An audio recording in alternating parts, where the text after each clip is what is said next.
අද මම කියලා දෙන්න යන්නේ කොහොමද Windows install කරන්න කියලා ඔයාගේ PC එකට. ඉතින් මුලින්ම ඔයාට Windows install කරන්න නම් ඔයාට bootable device එකක් අවශ්‍ය වෙනවා. ඒ කියන්නේ bootable USB එකක් හරි bootable DVD එකක් හරි ඔයාට අවශ්‍ය වෙනවා. ඔයා දන්නේ නැත්නම් හරියට කොහොමද bootable device එකක් හදාගන්නේ කියලා description වල තියෙනවා link එකක්. ඒ link එකෙන් ගිහලා බලන්න කොහොමද bootable device එකක් හදන්නේ කියලා. හරි. එහෙම හදාගත්ත bootable device එකක්, ඒ කියන්නේ USB drive එකකින් හරි නැත්නම් DVD එකකින් හරි කොහොමද Windows install කරන්න කියලා මම මේ වීඩියෝ එකෙන් ඔයාලට කියලා දෙන්නම්. ඔයාගේ machine එක restart වෙනකොට loading screen එකේදී boot setup කියලා option එකක් ඔයාලට පේන්න ගනී. එතකොට ඔයාලට තියෙන්නේ ඒ boot setup කියන එකට අදාළ F key එක keyboard එකෙන් press කරන්න. එහෙම press කරාම පස්සේ ඔයාලට boot setup එකට යන්න පුළුවන් වෙනවා. boot setup එකේදී ඔයාගේ method එක කියනවා install කරන්න හදන method එක අනුව ඔයාලට selection එකක් කරන්න සිද්ධ වෙනවා. ඒ කියන්නේ ඔයා USB එකකින් install කරන්න හදනවා නම් method එක USB විදිහටත් ඔයා DVD එකකින් install කරන්න හදනවා නම් method එක CD DVD කියන විදිහට ඔයාලට select කරන්න වෙනවා.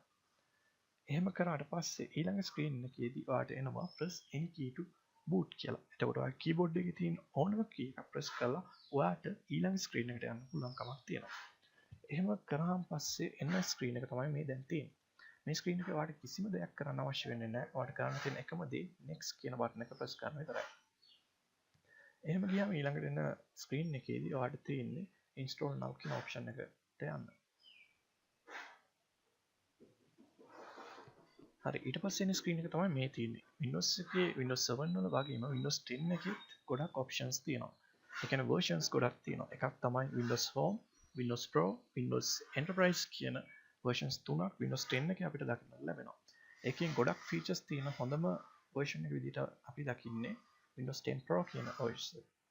ඉතින් මම ඒක select කරලා next කරනවා. ඊළඟට එන්නේ license agreement එක. එතෙන්දී ඔයාලට මේ ඕනනම් මේ ටික කියවලා බලන්න පුළුවන්. ඉතින් අන්තිමට ඔයාලට කොහොමද කරන්න වෙන්නේ check box එකට ටික එක දාලා next කරන එක. මේ අවස්ථාවේදී ඔයාලට කරන්න තියෙන්නේ upgrade එක දුන්නොත් Windows නිකම් install කරගන්න ඔයාගේ තියෙන default device එකට. ඒ නිසා customization එකක් කරන්න මේ දෙවෙනි option එක ඔයාලට පාවිච්චි කරන්න වෙනවා. එතකොට ඔයාගේ hard disk එකේ තියෙන space එක පෙන්නනවා. මෙතන තියෙන 60GB තමයි ඔයාලට තියෙන්නේ.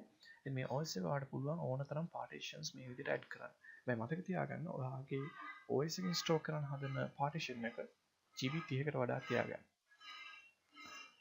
ඉතින් මම මෙතන GB 40ක් දානවා මගේ operating system එකේ install කරන partition එකට. එතකොට මෙන්න මේ විදිහට සිස්ටම් එකට අවශ්‍ය කරන partition ප්‍රමාණය automatically generate කරගන්නවා මේ setup එක විසින්. ඊළඟට ඔයාලට තියෙනවා unallocated space කියලා තව partition එකක්. ඒ කියන්නේ ඔයා GB 40ක් දුන්නාට පස්සේ GB 60න් ඉතුරු වෙන ප්‍රමාණය. ඒකට new ගිහිල්ලා ඔයාලට අලුත් partition එකක් add කරන්න පුළුවන්. දැන් මේ primary කියලා දෙකක් තියෙනවා partition. ඒ කියන්නේ ඔයාගේ PC එකේ ඉන්න partitions දෙකයි. එකක් primary, ඒ කියන්නේ මම Windows install කරන්න හදන එක. අනිත් එක තමයි අනිත් partition එක. ඉතින් ඔයා Windows install කරන්න හදන partition එක select කරලා ඊළඟට next කරන්න තමයි තියෙන්නේ. ඊට පස්සේ මේ වගේ installing setup එකට එනවා. installing setup එක ඔයාගේ PC එකේ තියෙන performance අනුව වෙනස් වෙනවා. ඉතින් මේකට sign වෙලාවක් යනවා කියන්නේ ඇත්තටම Windows install වෙනවා දැන් මේ අවස්ථාවේදී. ඉතින් මම මේක පොඩ්ඩක් skip කරන්න හදන්නේ අන්තිම ටිකට එනකම්. හරි, දැන් අපි ඇවිල්ලා තියෙන මේ අන්තිම පියවර කිහිපයට. මට එක දෙයක් කියන්න අමතක වුණා. installation process එකේදී ඔයාගේ PC එක කීප වතාවක් restart වෙයි. ඒක බය වෙන්න එපා. ඒක සාමාන්‍ය installation process එකේදී සිද්ධ වෙන දෙයක්.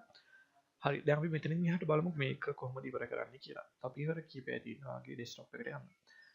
ඔයාගාව user product key එකක් තියෙනවා නම් ඔයාලට මෙතන product key එක දාලා next කරන්න පුළුවන්. ඒත් මම ගාව දැන් නැහැ product key එකක්. මේක ඇවිල්ලා trial version එකක්. ඒ හින්දා මම do this later කරනවා. ඊට පස්සේ මෙතන settings ඕන ඔයාලට customize කරලා හදාගන්න පුළුවන්. මට එහෙම අවශ්‍යතාවයක් නැති නිසා මම ඔයාලට recommend කරන්නේ මේ user express settings කියන එක. හරි, අපි දැන් බලමු මෙතනින් එහාට කොහොමද මේක කරන්න කියලා. මේ setup එකේදී ඔයාලට කරන්න තියෙනවා ඔයාගේ PC එකට නමක් දෙන්න. මම මෙතන නම දෙනවා.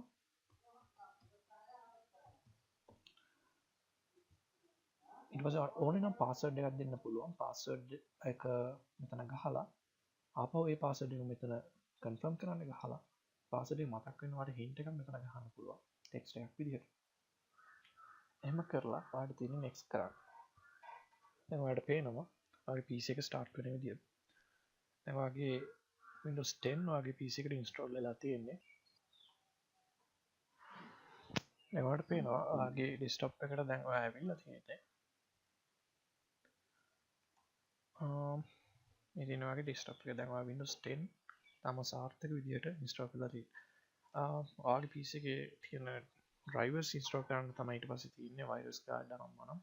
ඒ දේවල් ඉන්ස්ටෝල් කරන්න පුළුවන්. දැන් සාමාන්‍ය පරිදි ඔයාගේ Windows 10 වැඩ කරනවා ඔයාගේ PC එකේ.